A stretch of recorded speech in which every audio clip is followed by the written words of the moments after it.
কি করে আমরা বাঁচবো বলো, তুমি যদি এইভাবে হিসাব নাও, বিচার করো। আর এই আয়াতটা যখন পড়ি কলিজাটা তখন ভয়ে কেঁপে উঠে। আশ্চর্য কথা, জমিন যদি আমার বিরুদ্ধে কথা বলে, আমার হাত, আমার পা, আমার কান, আমার চোখ সবই যদি আমার সবকিছু ফাঁস করে দেয়, ওগো আল্লাহ কেমনে বাঁচবো আমরা? শুধু তাই নয়, কি আশ্চর্য কথা, ভয়ঙ্কর কথা। আল্লাহ বলেছেন ওয়াজুলুদুহু, এমনকি তোমার শরীরের চামড়া পর্যন্ত আল্লাহর সাথে কথা বলে, তোমার সব অপকর্ম আল্লাহর কাছে ফাঁস করে দিতে থাকবে। এই এলাকায় যত মা বোনেরা আছেন, মা বোনরা খেয়াল করে শুনেন, এই যে চামড়া, নারীদের চামড়া পরপুরুষের সামনে ঢেকে রাখতে পর্দার বিধান দিয়েছেন কে? আল্লাহ। কিন্তু আপনি পর্দা করলেন না, বেপর্দা হয়ে ঘর থেকে বের হয়ে গেলেন। আপনি আল্লাহর হুকুমটা মানলেন না, বেপর্দা হলেন। আশকারা মাস্কারা, আটা ময়দা সবকিছু লাগায়া, সবকিছু মাখিয়ে তারপরে আপনি আকর্ষণীয় ভঙ্গিমায় ঘর থেকে বের হলেন। বলেন তো, বেপর্দা হয়ে বের হয় এমন নারী আমাদের এই এলাকায় আছে না নাই? যে নারী বেপর্দা হয়ে ঘর থেকে বের হয়, এই মহিলার চরিত্র ভালো না। পরপুরুষকে দেখাবার জন্য সেরকম আকর্ষণীয় ভাবে সাজগুজ করে রাস্তায় বের হয়েছে। এত সাজগুজ ঠিক কইছেন, এখন তা আপনি ধরা খাবেন। আপনি ঠিক থাকলে আপনার ঘরের নারীরা বেপর্দা হয়ে বের হয় কেন? মানে এটাও ঠিক, যাইতাম যে কোন দিকে। আচ্ছা বলেন তো, আপনারা ঠিক থাকলে নারীরা বেপর্দা হতে পারবে? একজন নারী বেপর্দা হয় 4 জন পুরুষের গাফলতির কারণে। কয়জন পুরুষ? 1, তার বাপ। বাপ গাফলতিতে থাকলে মেয়ে বেপর্দা হয়। 2, স্বামী গাফলতিতে থাকলে স্ত্রী বেপর্দা হয়। 3, বড় ভাই ঠিক না থাকলে তার বোনরা বেপর্দা হয়। 4, বড় ছেলে, পরিবারের বড় ছেলে দায়িত্ববান না হলে ওই পরিবারের নারীরাও বেপর্দায় থাকতে। এখন আপনারা আমাকে বলেন, আপনারা কি 4 কাতারের বাইরে? জোরে বলেন, 4 শ্রেণীর বাইরে না।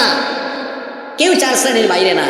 অনেকে আছে তার বউ নিয়ে বিয়ে খাইতে যায়। কেমনে যায়? তার বউ কড়া লিপস্টিক লাগিয়েছে, কড়া সাজগোজ করেছে। তারপর বিয়ে বাড়িতে যাওয়ার পরে তার অন্যান্য ভাইরা বলতেছে, ভাই সাথেই থাকে, কয় চিনস না তোর ভাবি? কয় ওয়াও, জুস লাগতেছে। সে বলে থ্যাংক ইউ। পাগল, কার জুস কে খায় রে পাগলা?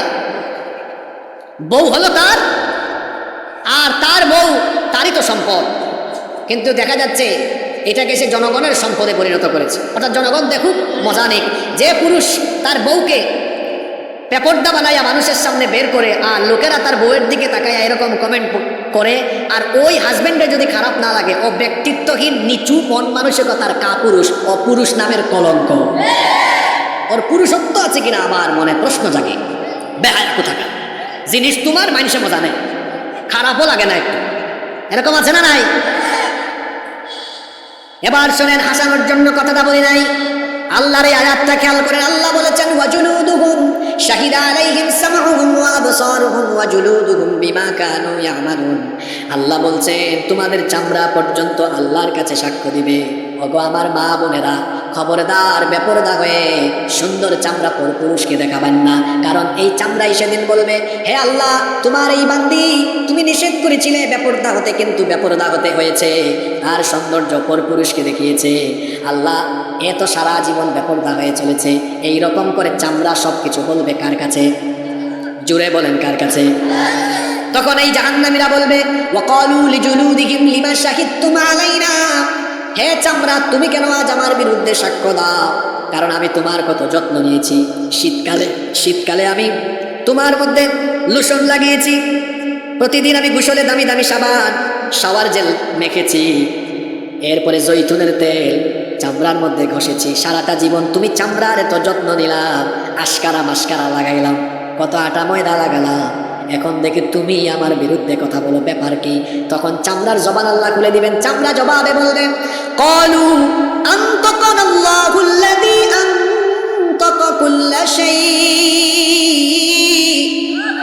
আজ আমার জবান সে আল্লাহ খুলে দিয়েছেন, যিনি বাকশক্তি দাতা, তিনি আমার জবান খুলে দিয়েছেন, যাতে তোর সকল অপকর্ম আমি আল্লাহর সামনে ফাঁস করে দিতে পারি।